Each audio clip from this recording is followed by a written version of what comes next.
Hello there, you are welcome to another exciting edition of China Now, your favorite current affairs and news talk show focused on bringing everything that's happening in China closer to your doorstep. My name is Makiza Micheline Latifa, and we'll kickstart today's edition of the show with Overlap, where Kris sits in conversation with the editor-in-chief of Breakthrough News, Ben Becker, to critically analyze the current working conditions and living standards of young people, as well as the working class population, both in China and the United States of America.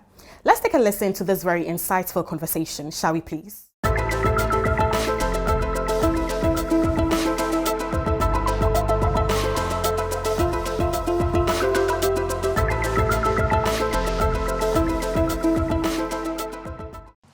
Hi, welcome to another episode of Overlap, which is a global conversation show brought to you by Breakthrough News and Wave Media. So for this episode, we're based in China from the headquarters of Wave Media, and we're very honored to have you here, Ben. Ben is the editor-in-chief at Breakthrough News, and my name is Kris. So you have come at a very opportune time, which is just days after the International Workers' Day and just ahead of the Youth Day in China. And today, we're going to talk about young people, the working population in both China and US. You know, in both countries and literally all over the world, there's this trend called quiet quitting. I don't know whether you have heard of it. And also we have the equivalent of that in China, which is lying flat. You know, when you lie flat, you don't get up to work for this so-called capitalist class. So you're like stopped engaging with your work and just do the bare minimum of what your job scope requires you to do. I would like to know what are the young people in the US are like nowadays? Are they really quitting mentally, you know, on their jobs? Yes. Yes? I mean, perhaps it's been exaggerated somewhat. Yeah. First of all, actually, let me just say, it's so great to be here in person with you. To finally be here in China. Instead of just doing a remote virtual dialogue, to have the opportunity to be here in person in Shanghai. The whole point of our show is that we would have more, cultural exchange.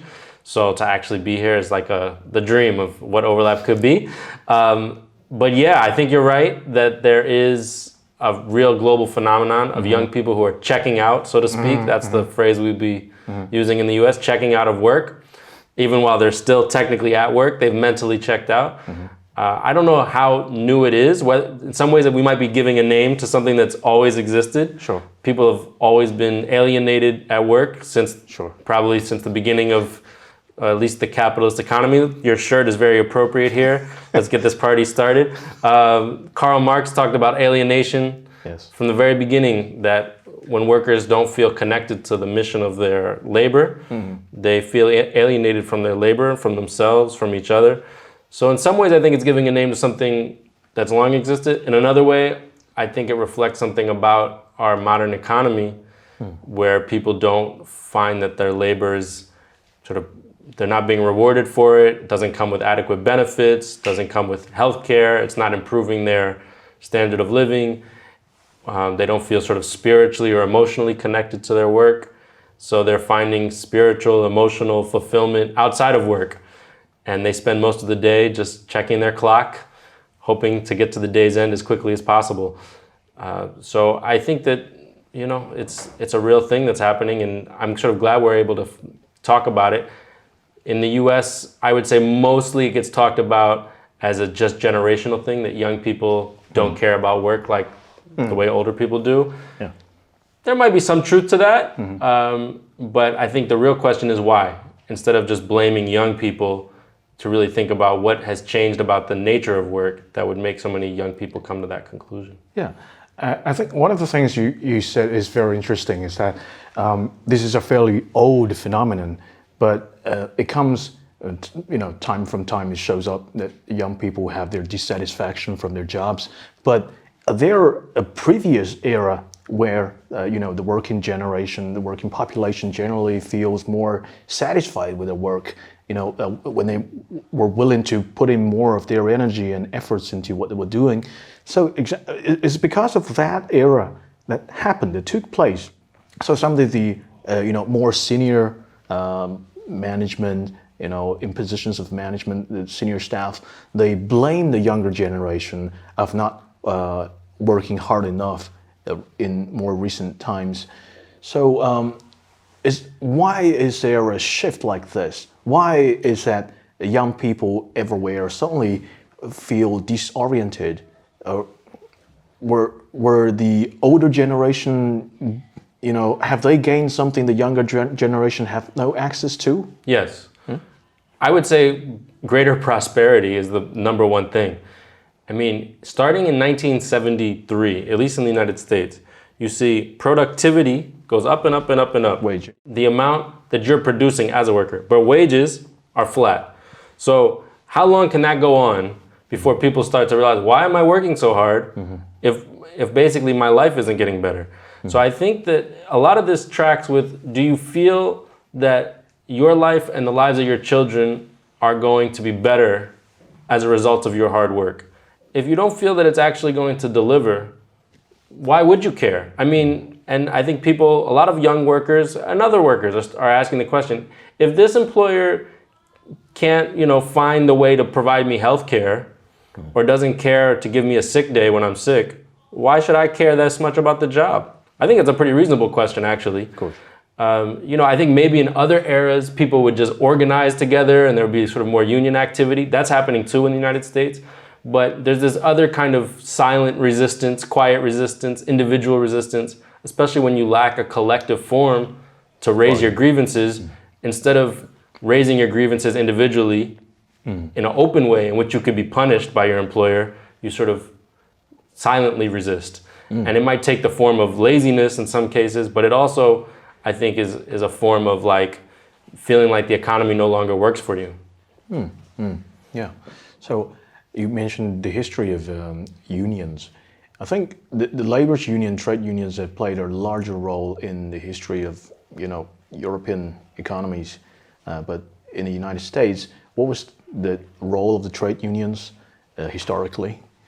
Well, we just celebrated May Day, including here in China. Yeah. That comes from Chicago. Yeah, of course. And yes, you say of course, but actually people in the US don't know that. Right. Because in the US, we don't get International Workers' Day off as a holiday. You work straight through it, and you don't even recognize it, celebrate it, or anything. Right. In fact, the US has renamed International Workers' Day Loyalty Day. Yeah. Loyalty to the US government, US Patriotism Day. This whole history of labor unions in the US has basically been erased. That before the struggles of labor unions, people were working 12-hour days, 14-hour days. There were a lot of factories where, workers would share a bed, between shifts, these 12-hour shifts. There's child labor, there was no weekends. All these things came about because of labor unions fighting. But there's been a lot of history of repression of labor unions in the US. A lot of labor unions were broken up, defeated, they were punished, a lot were exiled, especially immigrant labor organizers. So this history has largely it doesn't get talked about that much. We have to kind of recover the history in the US. But it's a very heroic and proud history, in fact, that's impacted the whole world. The fact that you are talking about International Workers' Day here in China speaks to it. I'm also interested, though, in terms of in China, young workers here also, you mentioned about lying flat. So, okay, but here in China, it's a little different, right? Because the conditions of young people today are far improved compared to the conditions of their parents in terms of general living standards. Whereas in the US, like, a lot of young people can work for many years and still not afford to buy a home. Whereas their parents could work at a factory in the 1970s and could afford to buy a home. So in China now there's more home ownership, things are a little bit better than 50 years ago, so why are people still lying flat? Okay, I think the number one reason is that China is developing so fast, that things are changing really fast. Okay, in my parents' generation or even my generation, people slightly older than me, you can just afford to buy a home in whatever cities, even in first-tier cities like Shanghai, after a few years of work. But not everybody can afford to do this, especially or when you graduate later, and when you enter the workforce, it's like every position has been already filled, and and corporate just structurally favors the incumbents. Basically, they set the rules. Your key performance is this, and that you do not fulfill that, you just go. So then you start to think, okay, if I work so hard because the opportunities are all there in the big cities, if I can't survive in the big cities, I can only afford to live in rented flats, very tiny, a few people squeezed in a very tiny flat. What's the point of working so hard? So they start to question themselves, okay, well, why are we working so hard so that my superior, my manager can afford to buy a new car? Sure. Yeah. So they are raising the questions. And of course, at the same time, those are, the sort of the privileged the privileged many, okay? Those who enter the workforce earlier and earn their, the rewards, they start to question, okay, why are you guys so lazy? I mean, we were from small villages from the countryside. We worked so hard. We achieved this and that. That was our career path. Why don't you guys just follow our lead and prosper? But I think that's not a fair criticism against the young people. And a lot of the times, some of the older generation people, they use this famous speech of Teddy Roosevelt, "Strenuous life," to motivate young people. You work for your country, you struggle hard. But then the younger generation, what's in it for me, for us? What's in it? If their goal or their incentive is not aligned with the general development of the company, the corporation, or the city, or the country, then of course they will have problems. Is it the same phenomenon in the state-owned enterprises of lying flat? No. So that says a lot. Yeah. That's where the difference lies, especially now. So in other words, where people feel connected to like a larger community or a larger project. If you feel that your labor is contributing to the nation, you might actually feel differently about your own work. That's exactly what I'm going to say. Even in the U.S., that so-called American dream has really been proven to be hollow, a mythology of. Yes, exactly. I mean, there's people who go to college, they do follow all the rules, they do everything to succeed in life, and then they end up with hundreds of thousands of dollars in debt from college that they can't repay. That no matter how much they work, they're basically unable to make any difference in their debt from college. So already the American dream, I think, is becoming hollow. The people are feeling they basically have no future under the current system. And that to me is the pivotal question. Do people feel their future is going to be better or not? Yes. I think one of the reasons that people ask this question, raise the question, is because they lack the imagination to imagine life outside. In China, nowadays, especially in more recent years, young people, they want to get into the 公务员, the government employee. They want to go to the state-owned enterprises. That was not the case just a few years ago. When I graduated from college, people would choose to go to investment banking firms, the foreign firms, at least private Chinese private-owned firms. Now, people want to go to the state-owned firms. The number one reason is because stability. Okay, you're more stable. It's not iron rice bowl. It's like you will put into your effort into the work when you feel more secure in every aspect. Social benefit, health benefit. So you will contribute more willingly to the cause, not really to get a monetary reward. I think that's why. Yeah, even in the U.S., like they say that about 20% of healthcare workers have resigned, have quit their jobs. This isn't people who are quiet quitting. This is actual quitting since 2020, since the pandemic. Now, when you think about that and you take a step back from it, the question of economic security, stability, having a workplace where there's an adequate number of workers is a central one, because most people get into healthcare because they want to help people. They wanted to be millionaires becoming a nurse. They knew what they were getting into was a job of basically helping others, a great deal of sort of sacrifice, even some degree of risk, and yet they were willing to get into that profession. And here we come out of the largest pandemic in recent memory, and yet people are quitting. Why? Because they don't feel that the hospitals, the private corporations, the insurance companies, that basically healthcare has become purely a profit-seeking enterprise, right, where they're not being adequately supported by the government, by their employers, where they're not getting days off, where they're not getting benefits themselves. You have healthcare workers themselves who don't have protective gear. If they're seeing themselves as being treated as disposable, as dispensable, they're gonna even lose heart in a job where they do want to make a sacrifice. Same thing is true in teaching. I mean, we have all these teachers who are quitting in the United States. People who got into this field to help young people, but the conditions of work are becoming unbearable. So this leads to then more, quitting, also more resistance, more unions, union drives all over the US, which is kind of a new phenomenon. There's more interest in unions now than there's been in years. I saw one poll that said that 71% of people now have a positive view of labor unions in a country that had a generally anti-labor kind of culture and propaganda. So that's been a big change. In 2007, it was only 48%. So a huge change in terms of how people perceive collective organizing. And I think it's for the same reason that people are quitting. It's that they realize that basically the private employer in particular is going to extract all the value they can from your work.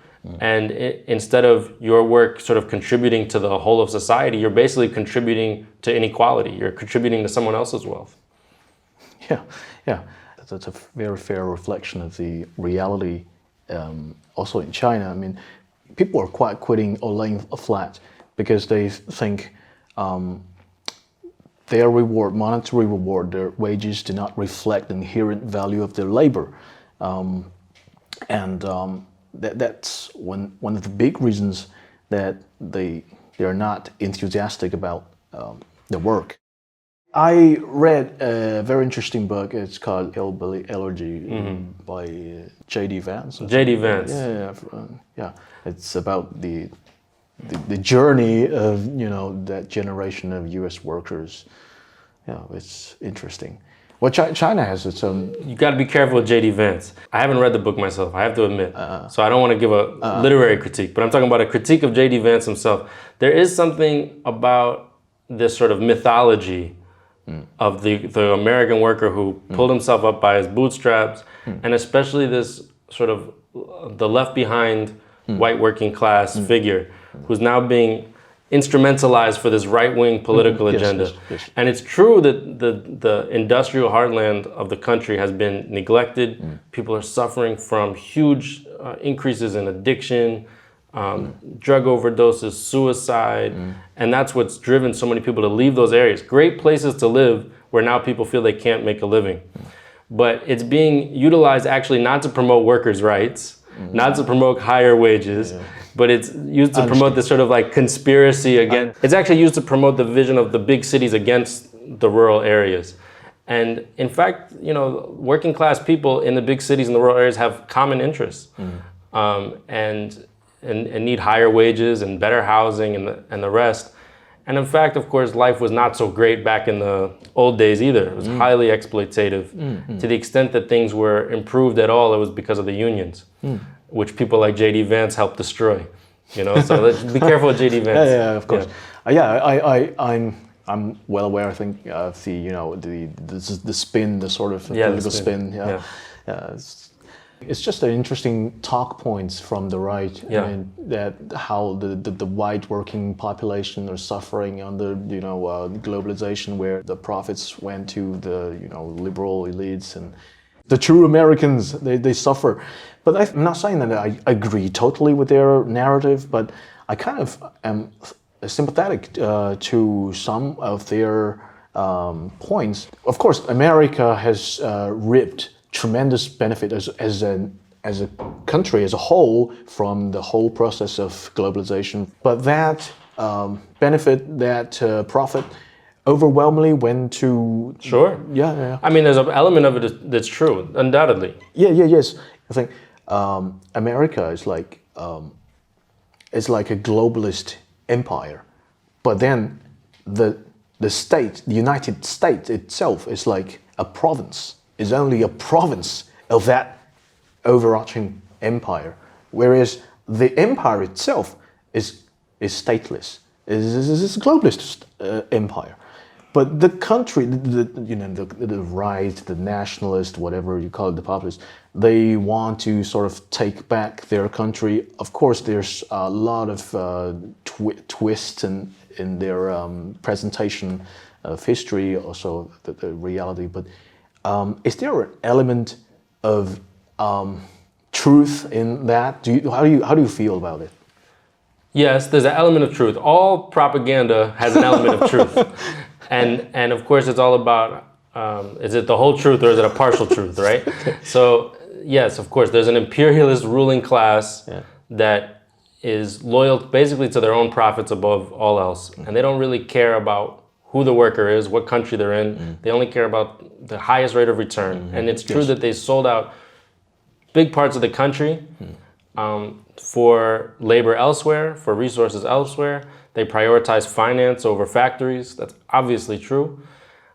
The other side of it is that technology is the biggest thing that's basically eliminated jobs in the country. It's not the foreign worker, and it's the introduction of technology that's killed. I think it's 88% of industrial jobs. And I also don't think it's true that the ruling class of the United States doesn't have a sort of that it's stateless. I don't think it's true that it's stateless, and I'll tell you why. Like when you look at this decoupling that's being forced on the U.S. and Chinese economies, and really the global economy, many U.S. businesses are unhappy in a sense with this because they've made so much money from this economic relationship. And in a way, it's from the standpoint of direct profits, it doesn't make sense. But still, it's happening. And it's actually the state in the United States does have, particular state interest in having a world system where the U.S. is on top. Sure. They're not just sort of serving a globalist agenda. They're actually serving a U.S. ruling class agenda. And some in the U.S. ruling class are unhappy with that, but they're basically going along with it. And Mao had the famous phrase, it's politics and command. In the United States, it's politics and command, actually over money. And so even in the empire, which does care about money above all else, it's still power over money. Right. Okay, so you were talking about the role of technology played in displacing the workforce. I wonder, what do you see in the future as new technologies such as artificial intelligence evolve? What's the future for the working class people? There's an element of excitement when there's new technology always, like, oh, this can improve my work, or I can do something that I haven't been able to do for the first time, and you want to play around with the new technology. But in the back of, I think, most workers' minds is this great anxiety that is this new automated thing, this robot essentially going to take over my job. And artificial intelligence means that a lot of sort of intellectual or mental labor can also be now in the future replaced with artificial intelligence. Some of this stuff has been developing for years and years and years, and it's just a matter of time before it really starts to penetrate every sector of the workplace. I think it's going to displace millions of jobs. And of course, the sort of capitalist ideology is that it'll displace jobs, but it'll create more jobs. And your take on that? Huh? Your take on that? No, I don't think so. I don't think it will. I mean, there's elements of it where it permanently throws people out of the workforce entirely, where they'll basically give up on looking for work. I think this especially happens at the bottom of the workforce, and in a way there's sort of this hidden unemployment that actually grows over time as technology advances. This has been happening since the dawn of capitalism, but I think it's about to accelerate in a big way. For working class men in the United States who don't have a college education, the number one job is driving. driving trucks, driving taxis. So what happens when artificial intelligence and the self-driving car takes over? What's going to actually happen to those millions of workers? Is there going to be a guaranteed income, guaranteed healthcare, another job, something that they can do? I think that, the exciting part of artificial intelligence is if it could actually replace lots of tedious tasks that we do over and over and over, that could be nice. We could have more free time. We could have more time for the things we wish we were doing while we were at work. But under capitalism, it basically means that, your job security is threatened. You could, for instance, solve unemployment by basically having everybody work 30 hours a week instead of 40 hours. You could give everyone a job. But if you say that to a worker right now, they figure if I go from 40 to 30 hours, I'm going to lose 25% of my income.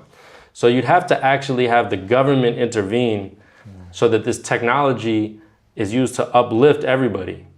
And instead of basically create new winners and losers in the economy, the main benefit of which goes to basically those who own the technology and are poised to introduce it.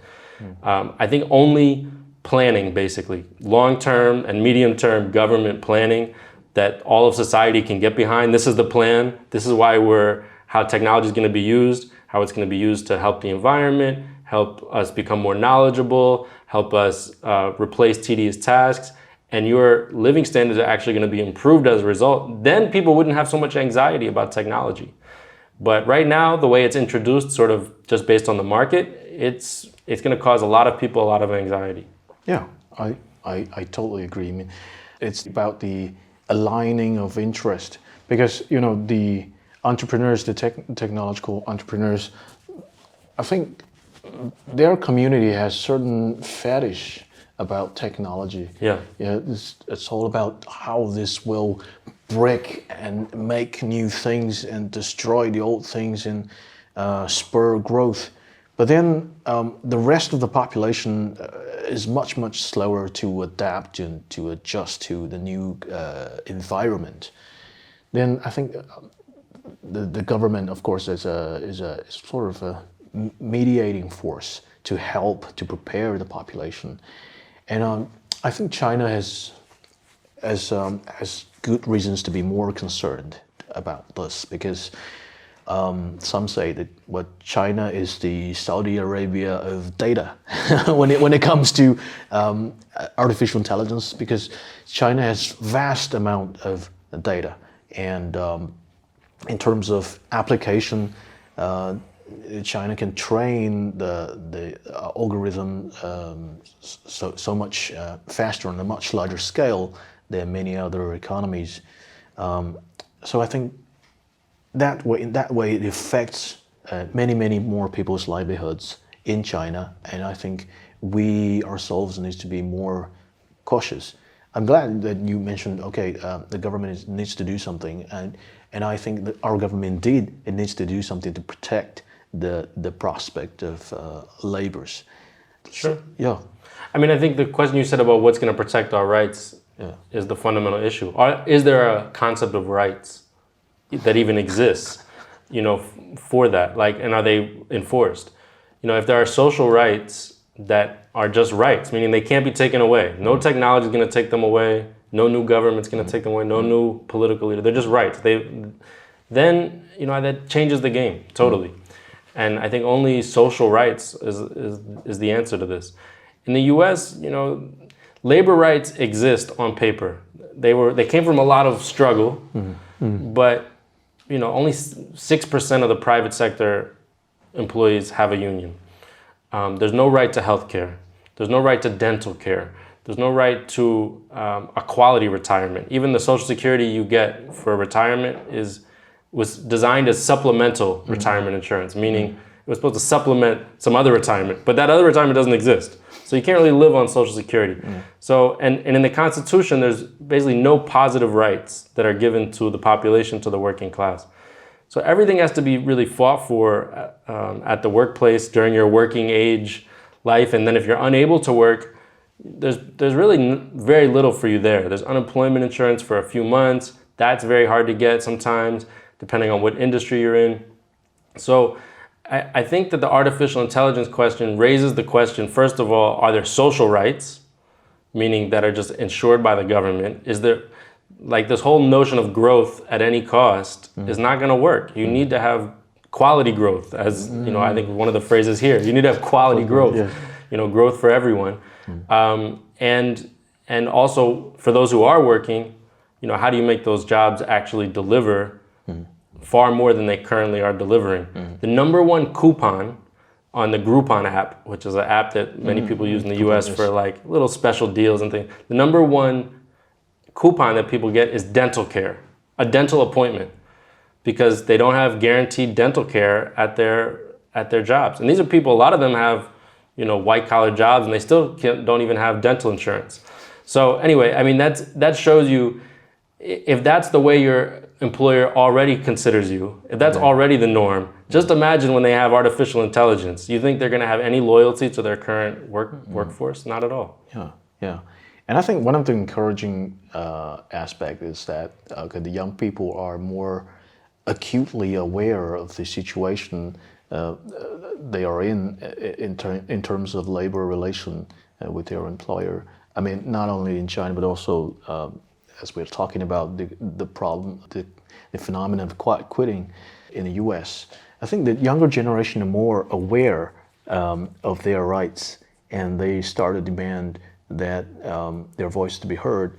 And also here in China, decades ago, people focused on the quantity of growth. Now people focus on quality of growth. I think China is in a transitional period where you can't just write off quantity growth as ineffective, something to be replaced completely by quality growth, because there are a huge chunk of the population that still, their livelihood could be significantly uplifted by quantity growth. Sure. Yeah, especially in the less developed areas of China.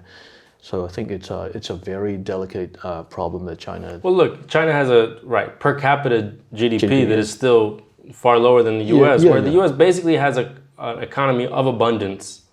If it wanted to, if it wanted to actually redistribute the existing wealth and technology, everyone's lives could be greatly improved. Countries that are overcoming underdevelopment have to still rapidly increase, you know, the productive forces, as it were, in the debate of China's history, right? This is a big part of it.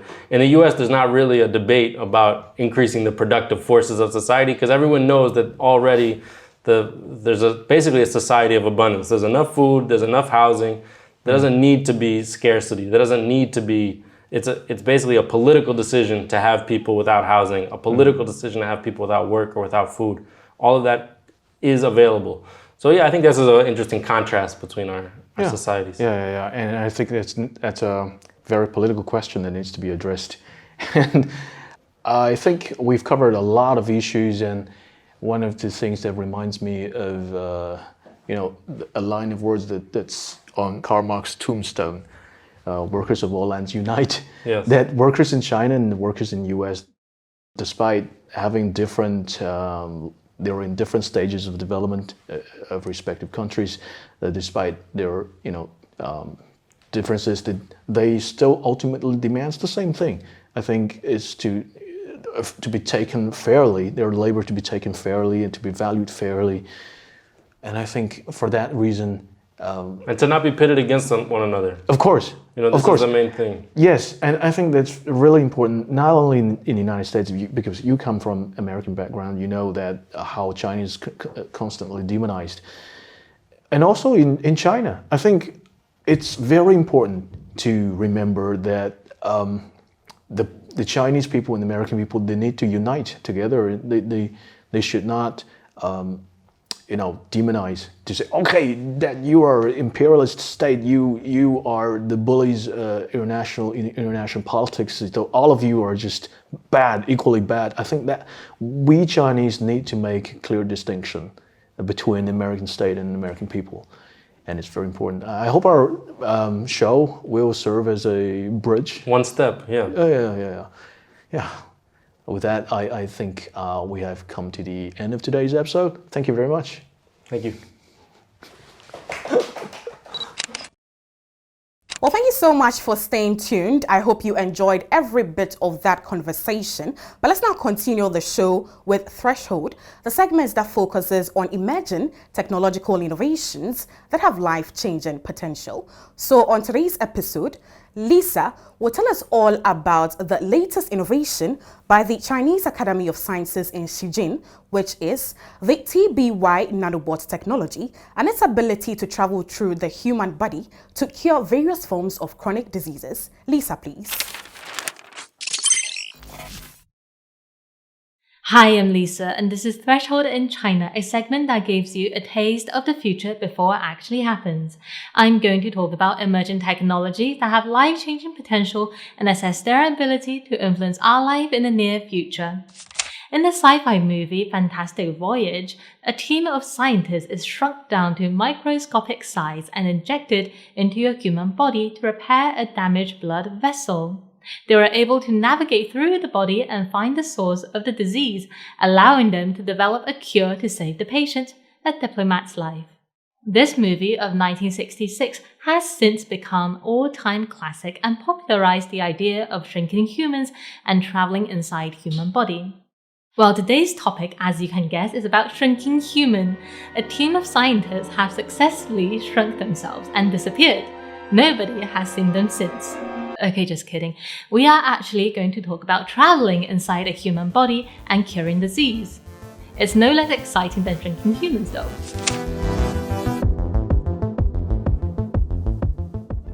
In 1959, a few years before the release of Fantastic Voyage, the Nobel Prize laureate scientist Richard Feynman has already charted a path on how to get inside the human body. He first proposed the idea of nanotechnology. He believes that in the future, nanobots may act as miniature surgeons that can accurately diagnose and treat diseases. The future is now. Over the last few years, a dozen or so research teams in China have developed variant types of nanobots to work in diverse circumstances for a variety of tasks. Depending on the jobs at hand, some of these nanobots are made of DNA molecules, and others borrow material from microorganisms. Our star today are a case on point. Researchers from the Chinese Academy of Science in Shenzhen have built a hybrid nanobot with parts from yeast and macrophage. It's called Twin Bioengine Yeast Nanobot, or TBY Nanobot for short. Being a chimera of yeast and macrophage gives it some unique abilities. During an animal experiment, the nanobot was fed to a mouse and traveled as a yeast cell down to its gut. After reaching its checkpoint or transfer station, the bot was switched to the macrophage mode and entered the bloodstream through a lymph node to complete the delivery. Finally, it will reach the destination, the site of inflammation. What's great about this innovation is that it allows the robot to deliver drugs right into the spot where they are needed the most, inside the body. It's protected against digestive juices, so it can get there in one piece. The nanobot has two engines to propel itself into the human body, one from the yeast and the other from macrophage. Yeast cells move by using enzymes to break down glucose and other molecules in the environment, so it doesn't need to carry any other energy source. The yeast can navigate through complex barriers inside our body, or move towards the direction where the glucose concentration continuously increases. Since intestinal mucus acts as a barrier to absorb glucose into the bloodstream, the glucose molecules are more concentrated in the mucus layer, resulting in a higher gradient. Consequently, the nanobots in the yeast mode move towards the glucose gradient to penetrate the intestine mucus barrier and then cross the layers of cells that lines the intestine. That's the furthest the yeast mode can go. Yeast, after all, are foreign to our body. When they reached the checkpoints in the gut, they will be stopped by the Peyer's patches. There are groups of immune cells located in the small intestine. These cells are responsible for recognizing and responding to any antigens that enter the body through the gastrointestinal tract, allowing the immune system to respond quickly and appropriately. Obviously, yeast are perceived by the Peyer's patches as aliens that need to be kept out. For a chimera nanobot, that's where the macrophages takes over. Macrophages are insiders of the immune system. The guards at the checkpoint seize macrophages as their own and transfer them into lymph nodes, which is part of the immune system. From there, it enters the bloodstream and swims to the inflamed site of the gut. This experiment's results were very encouraging. The drug accumulation at diseased sites were increased by 1,000 times. This significantly reduced the inflammation in colon and improved the condition of gastric ulcers in mouse. After the nanobots reach their destination and deliver the drug, they start to degrade. And this ensures the safety of this therapy method, as none of the bots' nanoparticles will stay in the body for long and cause unwanted side effects. But it also comes at a downside. Since they are made from biodegradable materials, the nanobots may not last long enough in the body to sustain drug delivery over a long period of time. There are also opportunities for improvement in other areas. For example, due to nanobots' small size, there is a risk that some particles might get trapped inside organs or tissues that might lead to adverse side effects if left untreated. To address these limitations, our scientists from Xicheng are looking for ways of developing more robust nanobots. So, how good is it according to the standard threshold rating? Well, let's move on to the threshold rating system: readiness, novelty, and potential impact, or rippleness. As we mentioned before, the readiness category refers to the maturity of a technology from lab demonstration 1 to mass production 5. The novelty score refers to how new the innovation is. 1 means a small differentiation to existing technology, and 5 means that the innovation fulfills a new function. Finally, the ripple scale is our opinion of a technology's potential for life-changing impact and how widely it can be applied elsewhere. How does this TBY nanobot stack up? Although this nanobot is just a proof of concept, the researchers do have the big picture in mind. They suggested using a combination of 3D printing and microfluidic techniques for the large-scale production, which can be used in clinical settings. They also believe that these nanobots could potentially be produced on demand. Just like with the conventional robots, depending on the type of drug delivery or therapy required, you can program the nanobot with specific instructions. Rosy picture aside, there's still a lot of work to be done before the nanobot can really make a difference to our lives. For now, it's a 2 in readiness category, but it certainly hit the mark in novelty category. The world hasn't seen anything like this, a hybrid of yeast and macrophage, and uses a relay of 2 distinct motions to cross immunity barriers. We put it at a 4 on novelty scale. Finally, the potential influence. This technology could be used to deliver medicine or therapies directly to specific sites into the body with greater accuracy than traditional methods. And more importantly, the idea of building hybrid nanobots to cross multiple barriers in human body could possibly inspire other researchers tasked with finding better ways of medicine delivery. The TBY nanobot definitely provides a new angle to attack the problem. Therefore, it is a 4 in this last dimension, and with that, it reaches the threshold for real-world influence. The impact here is not only a reduction of required dosage, but also a reduction of drug-induced side effects. What other uses can you think of a technology like this? Let us know in the comments below. Thank you. Bye.